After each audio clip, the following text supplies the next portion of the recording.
Why Real Madrid best club in the world, সেটার example যদি তোমরা দেখতে চাও, দেখো আমরা চ্যাম্পিয়ন্স লিগের পয়েন্ট টেবিলে দ্বিতীয়, আর হচ্ছে গিয়া লা লিগাতে আমরা শুধু বার্সা থেকে 1 পয়েন্ট নিচে আছি, এবং কি আমরা অলরেডি একটা ফাইনালও খেলে ফেলেছি। তারপরেও আমরা হচ্ছে গিয়া সমালোচনা, মানুষের পারফরমেন্সে, প্লেয়ারদের পারফরমেন্সে সন্তুষ্ট নয়। এর থেকে বোঝা যায় Real Madrid is the best club in the world.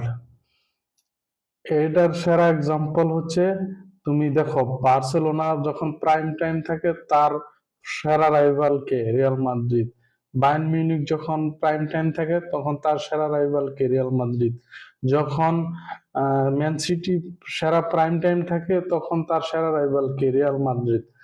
Same এখনো এই আমরা পয়েন্ট টেবিলে দ্বিতীয় থাকার পরও পুরো বিশ্ব যে রোনা ধোনা কান্নাকাটি করছে, সেটার একমাত্রই কারণ আমরা best club in the world.